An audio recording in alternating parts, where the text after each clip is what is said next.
Hi, I'm Jackson Comiskey. I'm Gavin Dawson. Today we're here to talk about our dream, Spike It Up. So our dream started when Miss James told us about our Genius Hour project, and we are like, let's make a spike ball league. We both loved the game, and we knew a lot. We'd grown up playing the game. We knew a lot about it, but we were wondering how good would the setup a league would be, coach up players and everything. So we found these three great sources to use, and I'll start with this source from ESPN called How Spikeball Became Mainstream. This source was about the beginning of Spikeball and how it's really becoming a larger sport in the U.S.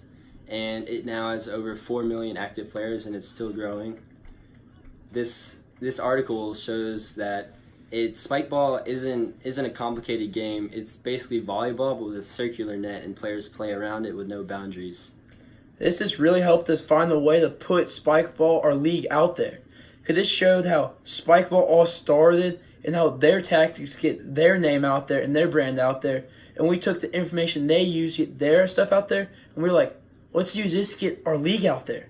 So we're finding ways, seeing how they would outsource, and we just found great it really helped us so much, really form all this. With our second source, it was an instructional video about how to play the game, Spikeball. And this has really helped because we knew a lot, but we might not be able to convey it as well as we thought. So we were like, if the kids aren't getting is what we're teaching them in the clinics, we could just pull up the great video we found, and they could see hands-on display of how this rule works, how to do this thing, and it's really helped us build and teach the kids more and more, as we've seen even our first clinic we had. A good example of how we used the video was we used it to show our empathy contact, Hank Hankins, how to play. He was confused about some of the rules, so we showed him the video.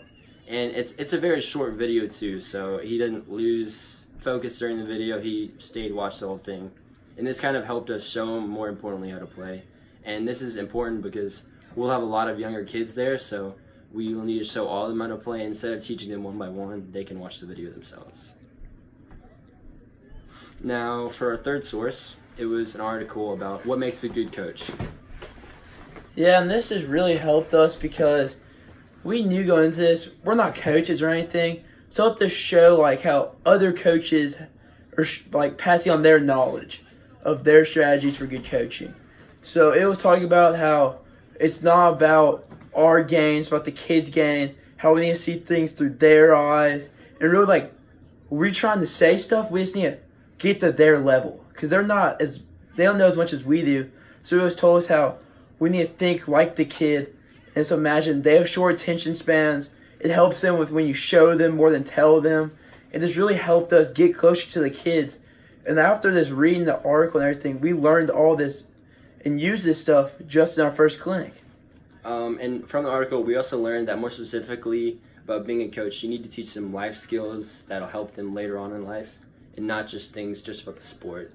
That we need to teach them more things that'll keep with them as they grow up.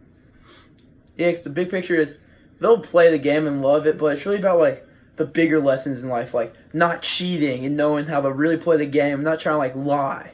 Showing them little things like that where they can take that in their whole life, where they can learn simple things in this one game that we love. We really want to thank y'all for listening to us today.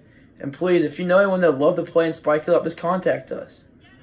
Thank you again.